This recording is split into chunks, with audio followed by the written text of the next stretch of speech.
L'air crépitait de tension.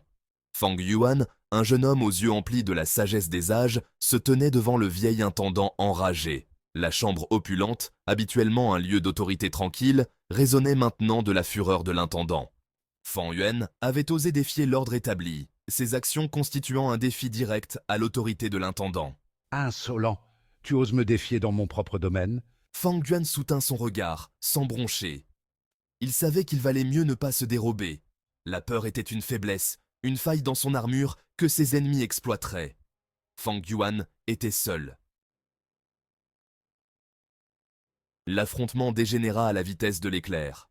Un instant, des paroles tendues flottèrent dans l'air. L'instant d'après, la pièce était une tornade de chaos.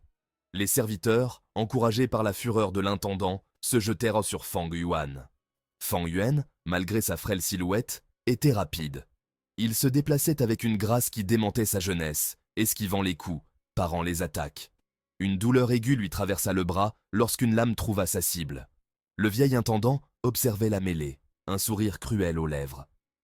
Fang Yuan se défendit avec la férocité d'un animal acculé, chacun de ses mouvements calculés. Le combat, aussi brutal fut-il, prit fin aussi rapidement qu'il avait commencé.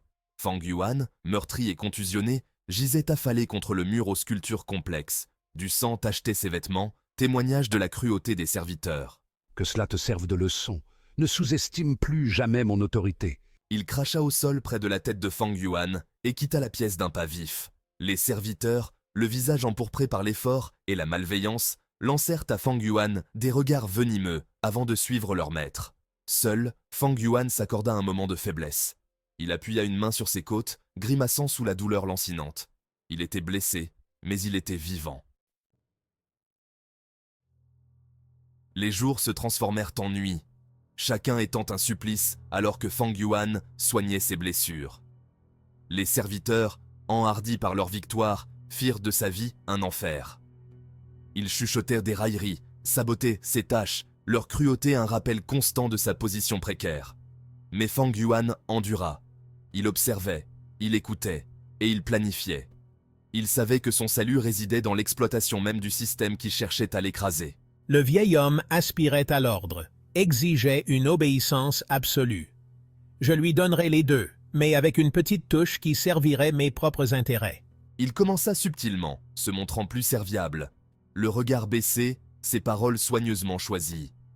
Le vieil intendant, satisfait de ce changement apparent, relâcha sa vigilance. Les serviteurs ne remarquèrent pas l'éclat dans les yeux de Fang Yuan, le léger changement dans sa posture, les signes d'un prédateur prêt à frapper. L'occasion se présenta plus tôt que Fang Yuan ne l'avait prévu. Un artefact précieux, une sculpture en jade d'une bête mythique, disparut de la collection privée du vieil intendant. Les serviteurs étaient en émoi, leurs recherches effrénées témoignant de la colère de l'intendant. Maître, je crois avoir des informations concernant l'artefact manquant. Le vieil intendant, le visage noir de rage à peine contenu, se tourna vers Fang Yuan. Parle alors, et que ce soit la vérité, garçon, pour ton propre bien. Fang Yuan, avec une humilité bien rodée, souligna de subtiles incohérences dans les récits des serviteurs, des divergences que seul quelqu'un qui les avait observées de près aurait pu remarquer. Le vieil intendant, influencé par l'apparente sollicitude de Fang Yuan et les preuves qu'il avait subtilement placées, retourna sa colère contre ses propres serviteurs. Ils protestèrent, bien sûr, leur dénégation résonnant à travers les grands couloirs de la demeure. Mais la graine du doute avait été semée, et le vieil intendant, aveuglé par sa rage et son besoin d'ordre, fut prompt à condamner. Il exigea une audience avec la dame de la maison, une femme d'une puissance et d'une intelligence formidables. Fang Yuan, en apparence l'image même du spectateur innocent, fut amené en tant que témoin. La dame écouta attentivement le vieil intendant exposer ses accusations. Lorsque ce fut au tour de Fang Yuan de parler, il le fit avec une confiance tranquille, tissant soigneusement son récit, soulignant l'insolence et l'irrespect croissant des serviteurs. Il savait que la dame valorisait la loyauté et l'obéissance par-dessus tout. La dame, le regard perçant et discernant, perça à jour les mensonges des serviteurs et la fureur mal avisée du vieil intendant. Elle rendit son jugement rapidement et de manière décisive. Les serviteurs furent punis, leur sort rappelant cruellement le prix de la trahison. Le vieil intendant, son autorité ébranlée, fut contraint de reconnaître la loyauté et la vivacité d'esprit de Fang Yuan.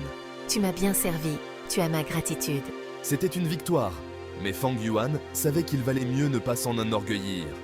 Il avait gagné cette manche, mais la partie était loin d'être terminée. Il s'inclina, l'expression soigneusement neutre. Merci, madame.